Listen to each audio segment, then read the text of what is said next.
संपर्क कोण समझिए આપણે ધારી લો આ કોઈ પ્રવાહીનું બુંદ છે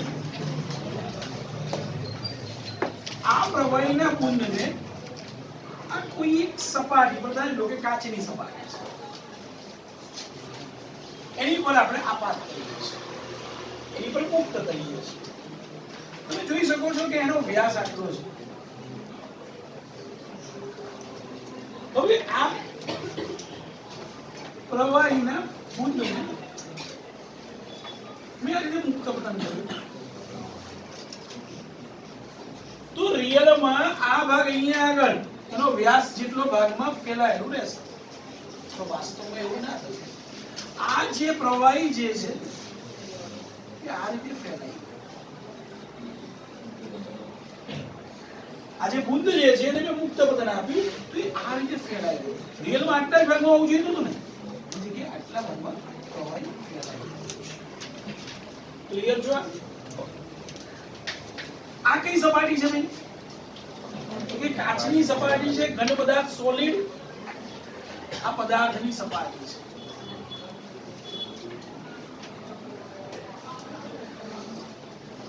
અહીંયા આગળ મેં પદાર્થ તરીકે કોણ લીધો છે અહીંયા શું છે હવા ઓકે આ કોની સપાટી છે પ્રવાહીની સપાટી બોલો ક્લિયર છો સમજણ પડી બધાને હંમેશા કોઈ બી પ્રવાહી જ્યારે કોઈ મુક્ત સપાટી સાથે સરફેસ એટલે કે જે મુક્ત સપાટી છે ને એટલે ત્યાં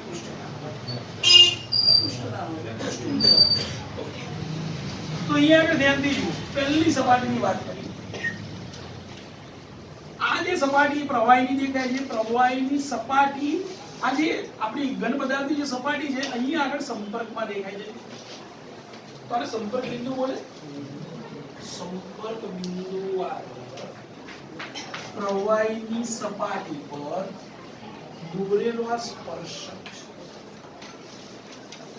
બોલો ક્લિયર છે આ સ્પર્શક પદાર્થની સપાટી સાથે પ્રવાહીની અંદરના ભાગમાં રચેલો ખૂણો એને સંપર્ક કોણ કહેવાય ફરી બોલું છું પ્રવાહીની મુક્ત સપાટી પર દોરેલ સ્પર્શક પણ આ ક્યાં આગળ સ્પર્શક દોરવાનો સંપર્ક બિંદુ આવે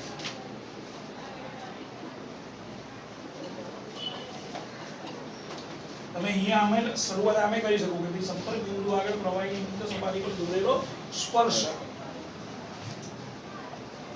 એ પદાર્થની સપાટી એ પદાર્થ એટલે કયો પદાર્થ ઘન પદાર્થ પદાર્થની સપાટી સાથે પ્રવાહીમાં બનાવેલ ખૂણાને સંપર્ક કોણ કહે છે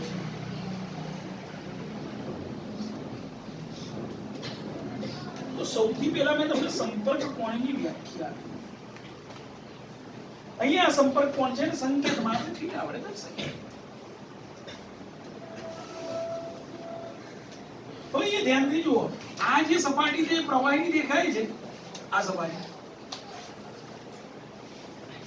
એ સપાટી પ્રવાહી અને હવાથી સંપર્કમાં છે એકબીજા માટે અહીંયા જે પૃષ્ઠતાણ હશે કોનું હશે પ્રવાહી અને હવાથી રચાયેલા સ્તર ક્લિયર છો અને અહીંયા પૃષ્ઠતાણ શું હશે SLA પ્રવાહી અને હવાથી રચાયેલા સપાટીનું સ્તરનું પૃષ્ઠતાણ SLA ક્લિયર છે અહીંયા શું છે આ કઈ સપાટી છે પદાર્થ ઘન પદાર્થ સોલિડ અને આ કોણ છે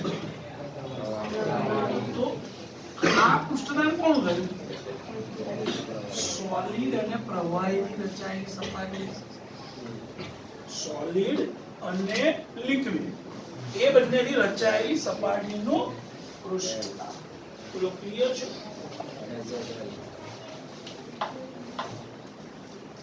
આ બંને એક જ દિશામાં હોય, એક તરફ છે તો એને સમતોલવા માટે બીજી તરફ પૃષ્ઠતાણ બળ હોવું. ભાઈ આ ધ્યાનથી જુઓ તો અહીંયા કોણ છે અને આ કોણ છે? ઘન પદાર્થ. That means આ ઘન પદાર્થ અને હવા થી રચાયેલા સ્તરનું પૃષ્ઠતાણ. બોલો ક્લિયર છે? ખ્યાલ આવ્યો છે? ભાઈ આ SLA ના ખૂણો, ખૂણાની કઈ બાજુ કહેવાય? પાસે. તો હું લખીશું plus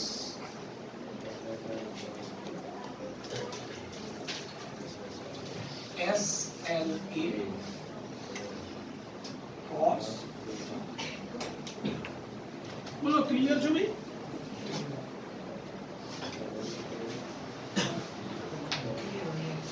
SLA cos theta.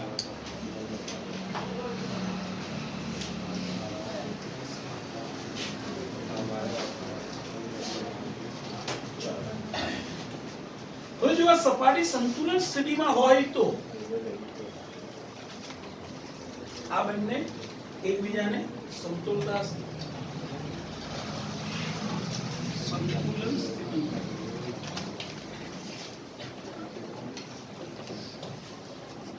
SSA is equal to SSL plus SLA cos. બોલો ક્લિયર છો ભૈયા? હવે એ શરત મૂકીએ છીએ, જો SSL is less than SSA હોય તો આ SSL નું મૂલ્ય SSA કરતા નાનું હોય તો ધારી લો કે આ મૂલ્ય 100 છે, આ મૂલ્ય 80 છે. આવું થયું કે ભાઈ આ 100 મોટા છે, 80 નાના છે. ક્લિયર? પણ બંને વચ્ચે શું છે? ઇક્વલ ટુ છે. ધેટ મીન્સ આ મૂલ્ય 20 હશે એટલે પોઝિટિવ હશે, એટલે આ મૂલ્ય શું હશે? માટે SLA cos θ ધન હશે. હવે SLA તો ધન જ હોય, એ તો પૃષ્ઠતાણનું મૂલ્ય છે, પણ બધો આધાર કોની પર છે? cos θ. માટે cos θ ધન હશે. અહીંયા ધ્યાન આપજો ભાઈ. ભલે તમે બી ગ્રુપ લીધેલું હોય પણ તમારે આ જે હું લખું છું એ પહેલાય સમજાયેલું છે, એમ છતાં ફરી સમજાવું છું. આ તમારે યાદ રાખવાનું રહેશે. ઓલ S T આ 0 ડિગ્રી, આ 90, આ 180, આ 270, આ 360. ભાઈ 0 થી 90 ની વચ્ચે વાત કરીએ તો ઓલ બધા વિધેય પોઝિટિવ. ક્લિયર? 0 થી 90 ની વચ્ચે બધા જ વિધેય ધન. 90 થી 180 ની વચ્ચે તો અહીંયા શું લખેલું છે? S. S for sin. હવે sin પોઝિટિવ હોય તો sin નો બેઝ પણ પોઝિટિવ એટલે cosec પણ પોઝિટિવ. તો અહીંયા કોણ પોઝિટિવ હોય? sin અને cosec પોઝિટિવ, બાકી બધા નેગેટિવ. ક્લિયર છો? ચલો આની વાત કરી. 180 થી 270. ભાઈ 180 થી 270 માં કોણ પોઝિટિવ છે? 10. ભાઈ 10 પોઝિટિવ તો 10 નો બેઝ પણ પોઝિટિવ છે એટલે 10 અને cot.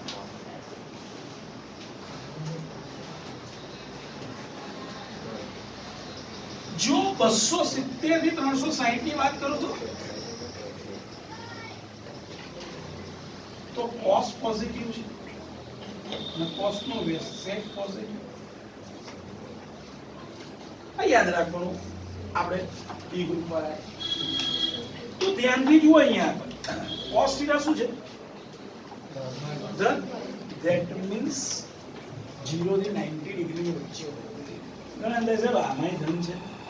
આપણે જે વાત કરીએ છીએ સપાટીની વાત છે. સપાટીમાં 180 નો ખૂણો બને 0 થી 180. 0 થી 180 ની વાત કરવાની ત્યારે આપણે એનાથી મોટો ખૂણો લઈએ. આપણે 0 થી 180 માં cos ક્યાં પોઝિટિવ છે? 0 થી 90 વચ્ચે. તો આપણે કહી શકીએ ધેટ મીન્સ cos થીટા ધન છે એટલે થીટા ઇઝ લેસ ધેન 90. ત્યારે થીટા કેવો હશે? સંપર્ક કોણ કેવો હશે? 90 કરતા નાનો હશે. અને જ્યારે આ પરિસ્થિતિ હશે ત્યારે એક જ દ્રવ્યના અણુ વચ્ચે લાગતું બળ, જેને આપણે નામ આપેલું સહશક્તિ બળ,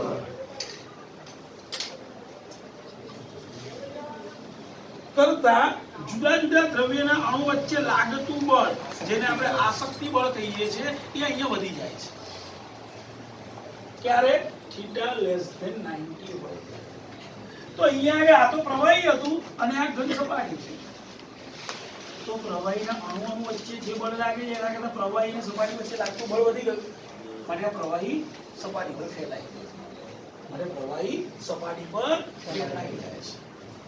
માટે પ્રવાહી સપાટી પર ફેલાઈ જાય.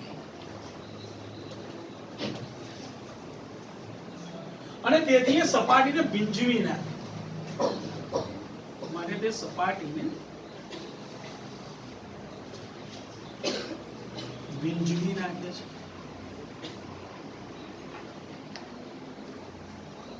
એ સપાટીને શું કરે છે? ભીંજવી નાખે છે. બોલો ક્લિયર છે? ઊંધું વિચાર. જો SSL ગ્રેટર ધેન SSA હોય તો આ એક શરત લીધી મેં, પહેલી શરત. બીજી શરત ભાઈ આના ઘણું બધું વિચારી. જો SSL is greater than SSA હોય એટલે કે આ 100 છે તો આ 120. હવે આવું થઈ ચલો આવું થશે તો શું થશે? આ બંનેને ઇક્વલ બનાવ્યા જાય. 120 છે તો મારે શું કરવું પડે અહીંયા?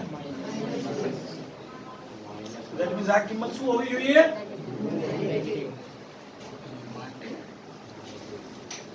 SLA cos થીટા ઋણ હશે.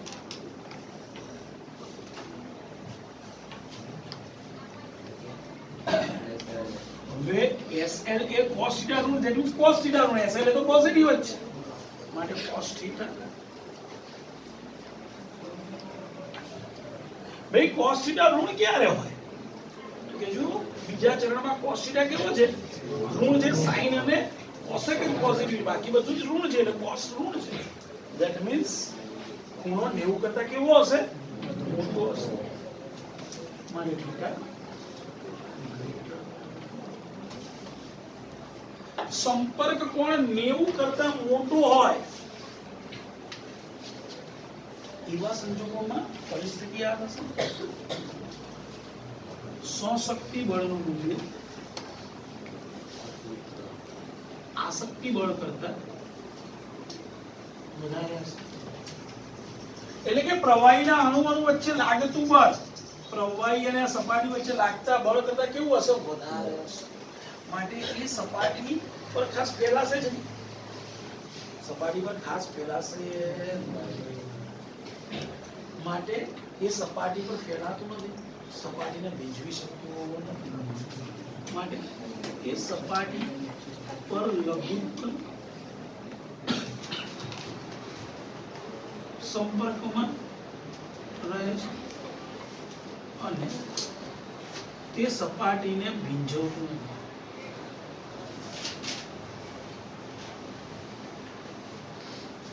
તે સપાટીને ભીંજવતું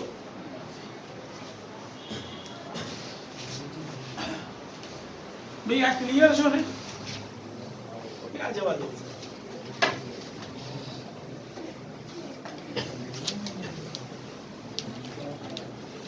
તો જુઓ કેવી પરિસ્થિતિ હોય તો આ પહેલી પરિસ્થિતિમાં તો આપણે થીટા લેસ ધેન 90 દેખાય જ છે. હવે થીટા ગ્રેટર ધેન 90 વાળી પરિસ્થિતિ દર્શાવી આ સપાટી આ પ્રવાહીનું બિંદુ જ્યારે એને સપાટી પર મુક્ત કરવામાં આવે છે તે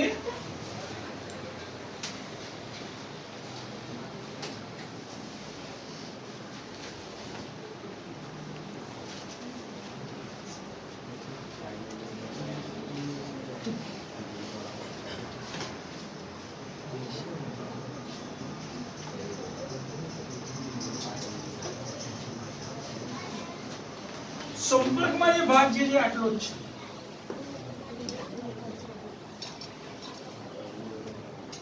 ક્લિયર છો? ઓકે, હવે અહીંયા સંપર્ક કોણ દોરીએ આપણે? તો આ સ્પર્શક દોરવો પડશે. સંપર્ક બિંદુ આ છે, ત્યાં દોરેલો સ્પર્શક. એને સપાટી સાથે પ્રવાહી અંદર, આ પ્રવાહી છે આની અંદર, પ્રવાહી સાથે બનાવેલો કોણ એટલે આ સંપર્ક કોણ.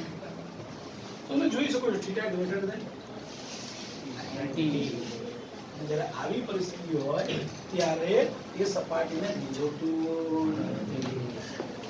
કાચ પર પાણીનું ટીપું મૂકો છો તે ટીપું આ રીતે ફેલાઈ જશે, એટલે કે પાણી એ કાચને ભીંજવી નાખશે. કાચની સપાટી પર પારો મૂકું છું, પારાનું બંધ મૂકું છું તો એ આ રીતે રહેશે, જે કાચની સપાટીને ભીંજવતું નથી. કેરોસીન એને કોઈ બી સપાટી પર તમે મૂકો એ આ રીતે ફેલાઈ જશે. કેરોસીન તમે કોઈ બી સપાટી પર મૂકો તો શું થશે? સંપર્કમાં હંમેશા ના આવશે. પણ પાણીના બુંદને તમે પ્લાસ્ટિક પર કે મીણી વસ્તુ હોય એની પર મૂકશો તો એ આવી પરિસ્થિતિ. રેનકોટ પર પાણીનું બુંદ મૂકીએ તો એ આ કે રેનકોટને ભીંજવતું નથી. ક્લિયર છો? કમળ ભાઈ આપણે જાણીએ છીએ કે કમળ જે છે એના પત્તા ઉપર જો પાણીનું બુંદ મૂકીએ તો, કમળ પર પાણીનું બુંદ મૂકીએ તો એ કમળને ભીંજવતું નથી. ક્લિયર છો? ખ્યાલ રહેશે? બધા પાણીમાં હોય એમ છતાં એ ભીંજાતું એની પાછળ બોલો ખ્યાલ રહેશે. પડી છે ખબર? આની ચર્ચા સંપર્ક. રિયલમાં અહીંયા આગળ એ જે થોડી ઘણી અહીંયા સંપર્કમાં રહેવા માટે એને ઉર્જા ખર્ચવી પડે માટે એની ઉર્જા અહીંયા વપરાઈ જાય છે. માટે એ બાકીની અહીંયા ઉર્જા વપરાઈ જાય માટે એ ફેલાઈ શકતું નથી, એટલું સ્વરૂપ થાય છે. બોલવે ખ્યાલ આવે બધા? ખબર પડે બધા? ક્લિયર? આની ચર્ચા સંપર્ક.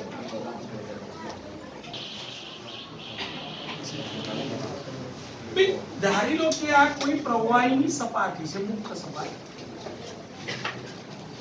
હંમેશા પ્રવાહીની મુક્ત સપાટી પૃષ્ઠતાણને કારણે ખેંચાયેલી હોય. આવી જે પ્રવાહીની મુક્ત સપાટી જે છે એ સપાટીની બંને બાજુ એક દબાણ છે. એક બાજુ દબાણ ધારી લો કે PI નામ આપીએ તો બીજી બાજુ દબાણને P0.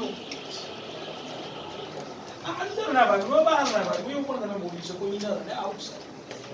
ઓકે, અહીંયા આગળ જો આ બંને દબાણના મૂલ્યો સમાન હશે તો સપાટી સમક્ષિતિ હશે.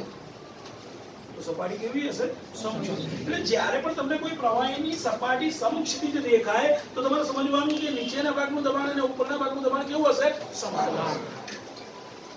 પણ જો સપાટી વક્ર હોય તો, જો સપાટી વક્ર હશે તો એવા સંજોગોમાં જે બાજુનો ભાગ અંતર્ગોળ હશે ત્યાં દબાણ વધારે હશે. તમે જોઈ શકો છો આ અંતર્ગોળ ભાગ આગળ ત્યાં આગળ પીઆઈ દબાણ છે. PI greater than PG.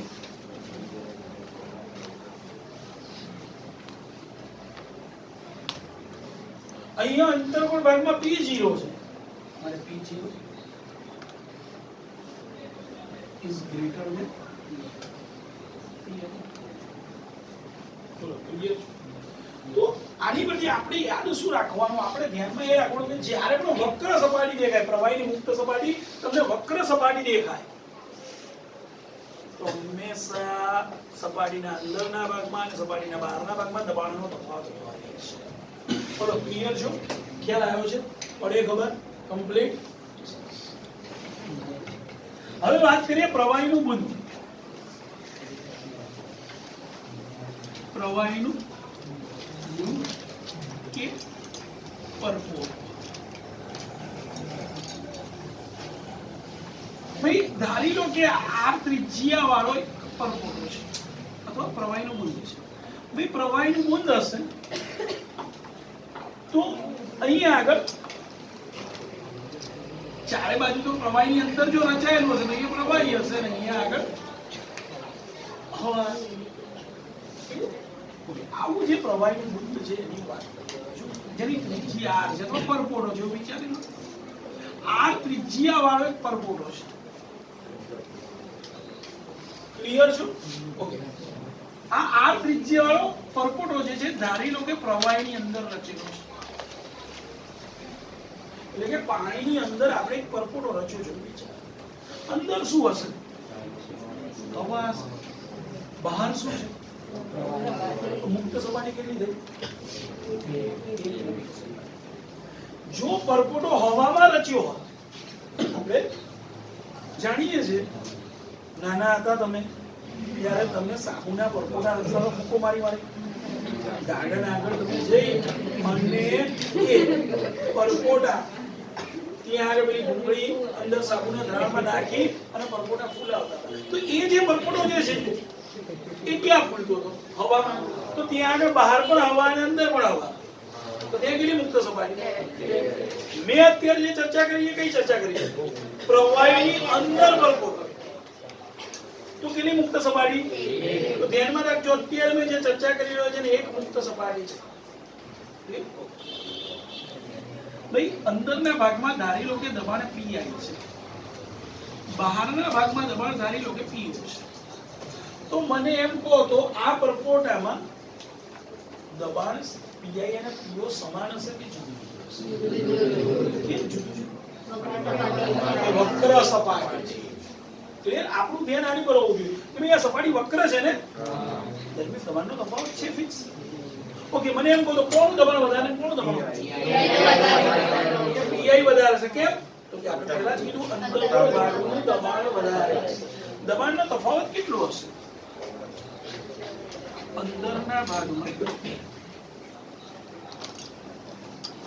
વધારાનું દબાણ. તો આવું કહી શકીએ Pi - Pg. બોલો ક્લિયર છે? આટલો દબાણનો તફાવત હશે. હવે આ દબાણોના તફાવતને કારણે આ સપાટી ઉપર બોલો બળ લાગતું હશે.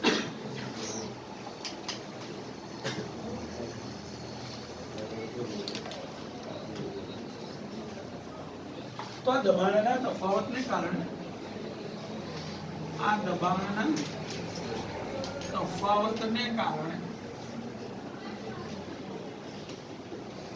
પરપોટાની અંદરની સપાટી પર બહાર તરફ લાગતું બળ. તો બળ બરોબર આપણને ખબર છે દબાણ ગુણ્યા ક્ષેત્રફળ. ભાઈ દબાણ છે Pi - P0 અને ક્ષેત્રફળ એટલે 4πr. કેમ? તો કે આ પરપોટો ગોળાકાર છે માટે Pi - P0 4πr છે. એની આપણે પ્રશ્ન થાય સાહેબ પરપોટો કેમ તમે ગોળાકાર જ વિચારો કે બીજા કોઈ આકારનો ના હોય? તો આપણે આગળ પડી ગયા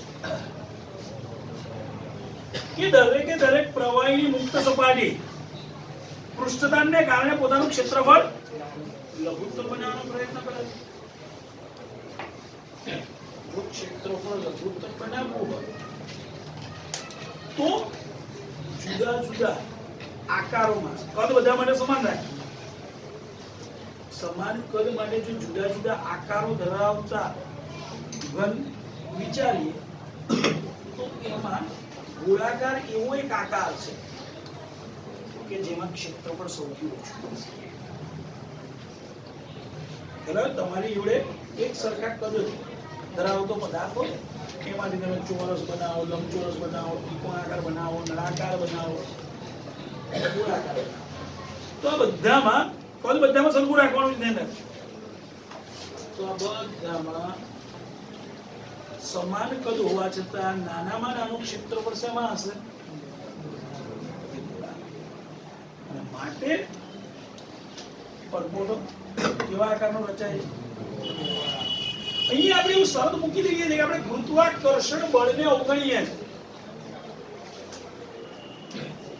અને અન્ય અવરોધક બળ જે લાગતા હશે એને પણ અવગણીએ છીએ. અન્ય અવરોધક બળ અને ગુરુત્વાકર્ષણ બળને અવગણીએ કારણ કે આપણે તો નાનું બંધ વિચારીએ છીએ. ભાઈ તમે બહુ મોટો પરપોટો રચવા જતા હો તો એ પરપોટો પછી તમને આવો જોવા મળશે. તો એ ગોળાકાર નહીં. કેમ? તો કે ત્યાં જથ્થો વધી ગયો મને ત્યાં ગુરુત્વાકર્ષણ બંને મને ધ્યાનમાં લેવું પડશે અને તો એ સંજોગોમાં ગોળાકાર ક્લિયર છો? આપણે જે ચર્ચા કરીએ છીએ કોની ચર્ચા છે? જ્યાં ગુરુત્વાકર્ષી બળને એટલે કે ગુરુત્વાકર્ષણને અને અન્ય અવરોધક બળને અવગણી શકીએ છીએ એવી ચર્ચા આપણે કરી રહ્યા છીએ. હવે આટલું બળ તો લાગે જ છે. મારે આ પરપોટાને ફૂલ આપવું છે.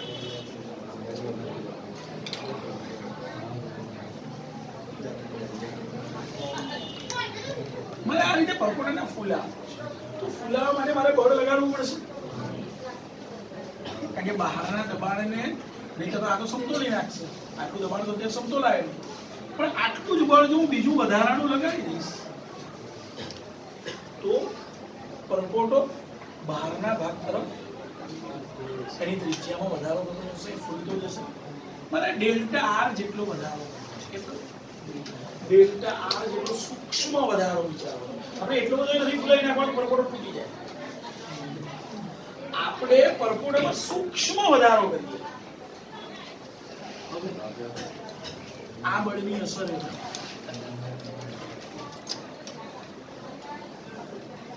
પરપોટાની ત્રિજ્યામાં સૂક્ષ્મ ડેલ્ટા આર જેટલો વધારો કરવા.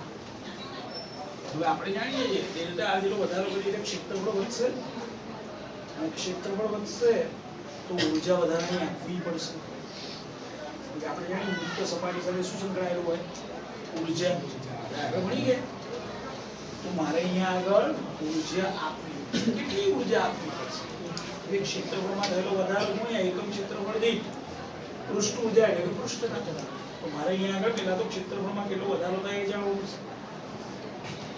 બરોબર? જરૂરી ઊર્જા S into delta E. જ્યાં S શું? પૃષ્ઠતાણ અને ડેલ્ટા એ શું? ક્ષેત્રફળમાં થયેલો વધારો. જ્યાં S પૃષ્ઠતાણ અને ડેલ્ટા એ ક્ષેત્રફળમાં થયેલો વધારો. તો પહેલા તો મને એ ખબર હોય છે ડેલ્ટા એ છે શું? ચલો ક્ષેત્રફળમાં થતો વધારો શોધી નાખો. જુઓ તમે ડેલ્ટા એ બરોબર ક્ષેત્રફળમાં થયેલો વધારો અંતિમ ક્ષેત્રફળ માઈનસ પ્રારંભિક ક્ષેત્રફળ. ભાઈ અંતિમ ક્ષેત્રફળ 4 પાઈ નવી ત્રિજ્યા કેટલી r પ્લસ ડેલ્ટા નો બને. આ નવું ક્ષેત્રફળ માઇનસ જૂનું ક્ષેત્રફળ 4 પાઈ r બોલો ક્લિયર છે? બોલો ક્લિયર? 4 પાઈ તો કોમન, ચલો r પ્લસ ડેલ્ટા r નો વર્ગ એટલે r square plus 2r delta r plus delta r square, ચલો માઇનસ 4 પાઈ તો બહાર લઈ લીધા એટલે r સ્ક્વેર, બોલો ક્લિયર છે? જુઓ તો r સ્ક્વેર કેન્સલ, ભાઈ ડેલ્ટા r અતિ સૂક્ષ્મ છે તો ડેલ્ટા r નો વર્ગ તો અતિ સૂક્ષ્મ અવગણી શકાશે, ડેલ્ટા r સૂક્ષ્મ છે 2r ડેલ્ટા r ની સાપેક્ષે ડેલ્ટા r સ્ક્વેર ને અવગણતા તો રહેશે શું? માટે delta a is equal to 4 pi into 2r delta, ભાઈ આનું સાદું ફોર્મ પણ લખે ને 8 પાઈ r ડેલ્ટા, ધ્યાન રાખજો આપણે એક મુક્ત સપાટીની વાત કરેલી છે, બે મુક્ત સપાટી હોય તો ક્ષેત્રફળમાં બમણો વધારો થાય તો ગુણ્યા 2 આવે તો 8 ગુણ 16 આવે, ભાઈ પણ આટલી ઉર્જા વધારવાની છે એમને જાતે તો વધશે નહીં ને, બહારથી ઉર્જા આપવી પડશે ને, એ માટે આપણે કાર્ય કરવું પડશે, પૃષ્ઠ વધારવા જરૂરી કાર્ય,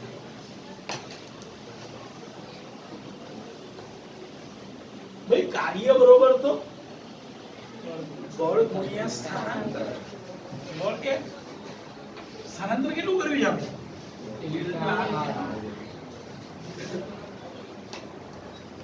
પણ f નું મૂલ્ય યાદ है pi minus p0 into 4 pi r square, કારણ સમીકરણ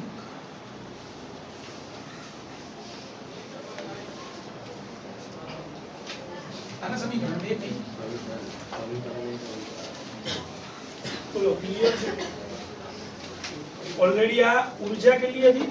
જરૂરી ઊર્જા s ડેલ્ટા a માટે ઊર્જા s ડેલ્ટા a એ કોણ પૂરું પાડે છે? કાર્ય ઇઝ ઇક્વલ ટુ w, જરૂરી પૃષ્ઠ ઊર્જા s ડેલ્ટા a આટલી વધારવાની તે કોણ પૂરું પાડે છે? કાર્ય ઇઝ ઇક્વલ ટુ, ક્લિયર છો? ખ્યાલ આવ્યો છે ભાઈ? ચલો s ઇન્ટુ ડેલ્ટા a ની કિંમત આવે 8 પાઈ r delta r w pi minus p0 4 pi r square delta, ये तो मतलब लखों लगाए कारण समीकरण 1 અને 2 બંને બાજુ જુઓ ધ્યાનથી डेल्टा r કેન્સલ 4 pi 2 सा 8 pi એટલે અહીંયા 2 એક r કેન્સલ એટલે r ની 2 1 તો ધ્યાનથી જુઓ સમીકરણમાં શું રહ્યું તો જો s બરોબર મારે લખવું જાવ લખાશે s equal to pi minus p0 into r ભાગ્યા અથવા pi minus p0 is equal to 2s upon r, જો પ્રવાહીને સોરી પરપોટાને અથવા તો વક્ર સપાટી પ્રવાહીની મુક્ત સપાટી કે જે વક્ર સપાટી હોય તો બંને બાજુ દબાણનો તફાવત કેટલો હશે? 2s ક્યારે? એક મુક્ત સપાટી હોય ત્યારે,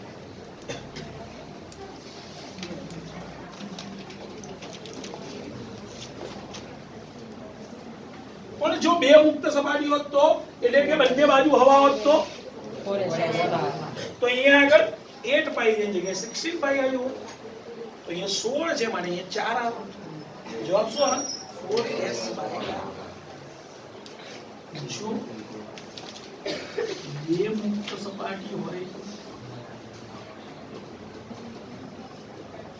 pi minus p0 equal to 4s બોલો ભાઈ ક્લિયર છો